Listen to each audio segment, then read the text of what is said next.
This is Bam. yours. Is it? AEW, WWE, women's booking. We were just talking about SummerSlam. You have been somewhat of a women should be able to wrestle and dominate on AEW. You're getting a little flat. You're getting a little flack on the internets.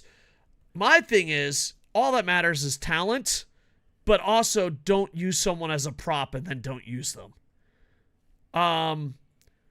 What is your call? Why is WWE outside of the Trish Stratus storyline doing a million times better than AEW?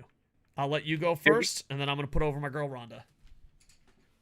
The biggest thing is before anyone can even think of saying women don't draw, you have to look at the fact that Rhea Ripley is arguably the biggest draw currently that's actively on every episode of Raw and is in a big part of the majority of the time segments overall.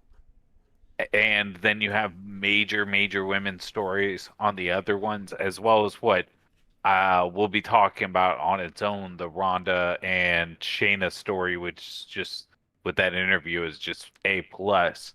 AEW's not doing stuff like that. AEW isn't having a prominently featured woman inside of a stable that's being elevated as part of the stable and pushed toward the front of the stable where the guys are there to get them more time. They're not doing anything like that. The women that they do have in stables just feel like they're like props basically and are afterthoughts most of the time. They, for instance, put one of the top women in Blackpool Combat Club. Like grab Sheeta. Yeah, her somewhere would be amazing. And no, I completely understand. And here's the thing too. I don't know if you saw my collision review on YouTube, KocoSports. Check it out. But they zoomed in on a camera that it says "Give women more time." But to me, Oh yeah, I yeah. think Tony is trying to recreate the Divas movement on his own show. It just That's seems silly and out of place. And a lot of that would be people that really say, dumb. a lot of people, there's two things. One, they say women don't draw, and that's not true. Mm-hmm. I mean, we put a woman in a thumbnail, it's going to get it. There's the pervert market, there's the white knight market, there's the girl boss market, and then there's the, if they have talent market.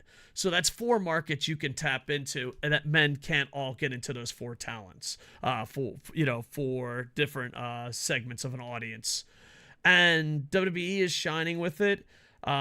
Stardom is doing amazing things here. TJPW, when Cyberfight doesn't mess them up, is doing some amazing things.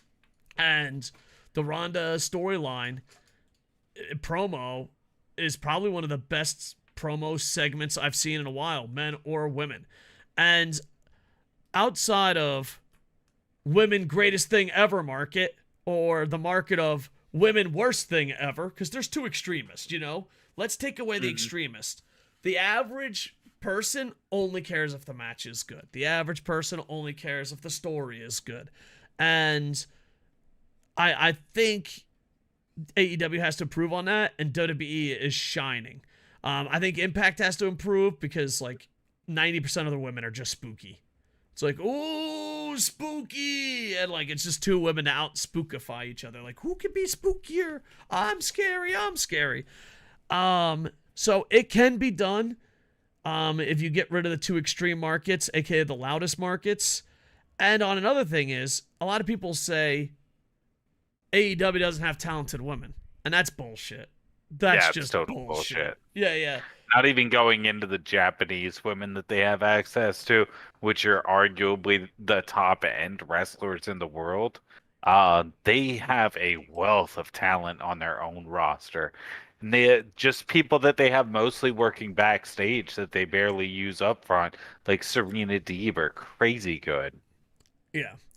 And here's the thing, Vince used women as props.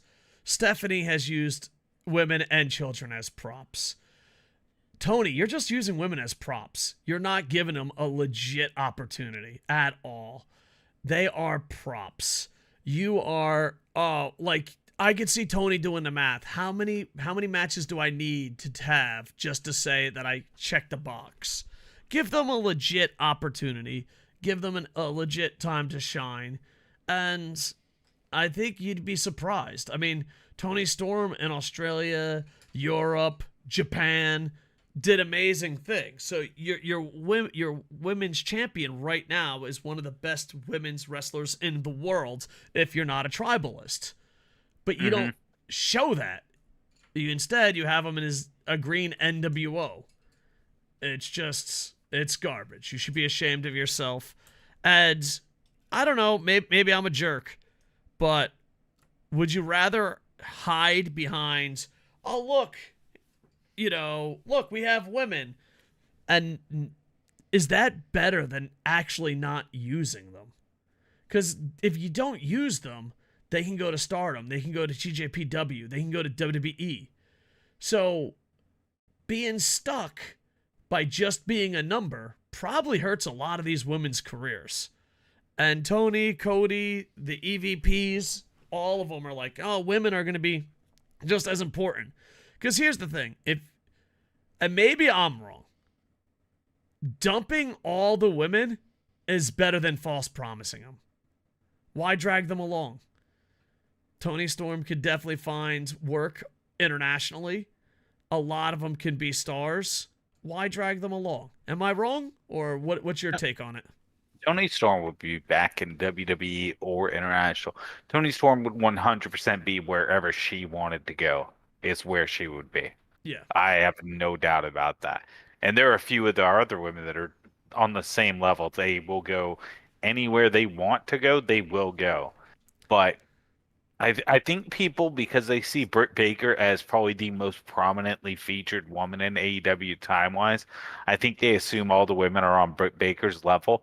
And, like, I enjoy Britt Baker. I think Britt Baker is much better at a character worker and a promo than she is as a wrestler. But I don't think she's great at either. Yeah, understand. But yeah, Tony, get your shit together, Tony. That's what we're talking about here. I actually messed up my graphic. Boo. That's okay. The good sign is that from the way they announced that it was going to be Hikaru Shida against Tony Storm on Dynamite already, I have a feeling that they have heard people and maybe we'll see. But I think if they do try based off the feedback, it'll be one of those watch it for like a month and see if they keep doing it kind of things. Yeah, and it also tries to recreate, kind of like how WWE tried to recreate the Yes movement. It looks like they're trying to recreate the women's movement. And it's like, that's past, This, what is this, Avatar 2? It's You're too late. You're late to the party. Just have great women's wrestling. You don't need an outcry. Just have them go in. If they're talented enough, give them the time. If they're not talented enough, move on. But you propping them up and then doing nothing with them, what are you, Disney? That's not a compliment. So yeah, there you go. Tony, book the women better. WWE outside of Trish Stratus, great job. Impact, you used to be amazing. Noah, no matter you having a women's division does not erase Cyber Fight's mistakes. Stardom, you go keep kicking butt, and I need to watch you more. Stardom snuck under the radar, dude. I was like, yeah, I watched Stardom, and then I watched Stardom. I was like, who the hell are these girls? I haven't watched it forever. Yeah, I realized too when you were like, yeah, Julia Hart won the match. I was like, well, I have not watched Stardom in like 3 weeks. Yeah. It's been a while. All right, Tony, you know what you got to do. Good luck. Triple H, good job. Impact, stop with the spooky. Noah, just get TJPW and merge. All right, moving on. Bam!